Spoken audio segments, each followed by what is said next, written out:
The flame test. If you want to know how much air you should be using through the harmonica, get a lighter, hold it about 9 inches away from your lips, and blow. And make sure that the flame does not go out. If the flame doesn't go out, you're using really good breath control. In fact, since we breathe in so much on the harmonica, if you analyze how much air, that pressure outward, how light that is, that's the same in-breath I'm taking, same amount of air in, and that's the hardest part to gauge, I think, for most harmonica players. So take a match, take a lighter, hold it about 9 inches away from your lips, light it, blow at it, and work at not blowing out the flame. What does that translate to?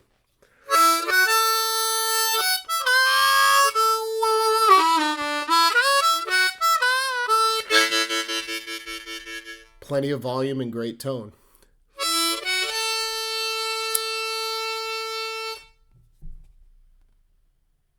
Just to show you, I'm not changing the air once I stop.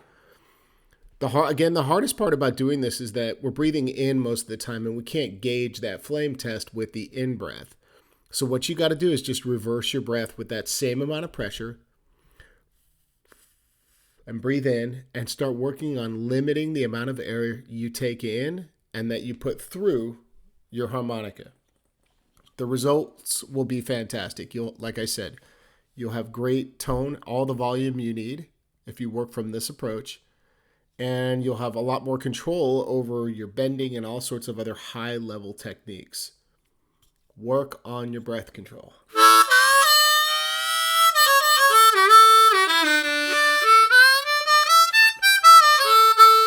I think the problem is that I get a lot of comments where people say, it sure sounds like you're breathing really hard.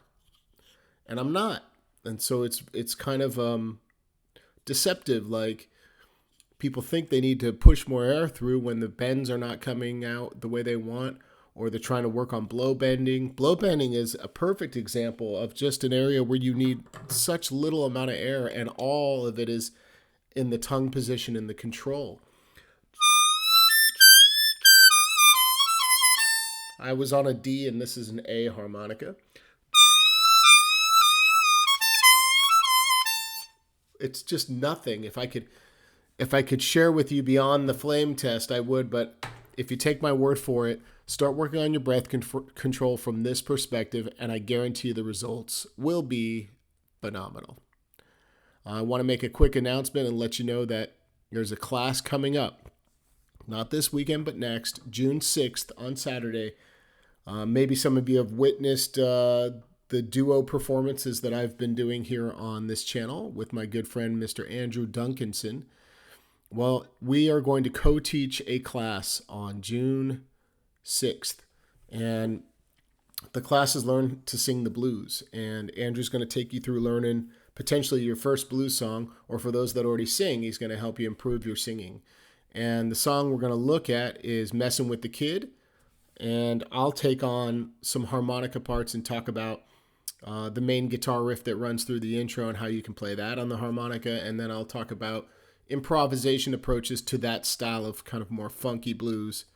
And it's going to be a great class. So if you've ever wanted to learn how to develop your singing voice or just start singing, this is the class for you. You know, I can't tell you how much trying to sing and working on my own singing has improved my harmonica playing. And it also puts me in a great spot for when I want to lead a band and I don't want to do the songs they want to do. I can bring in my own material. There's so many benefits to singing. So I hope you'll consider checking out that class. I'll put a link to it in the video description. And work on that breath control. I'll be back with more stuff soon. Thanks. Have a great day.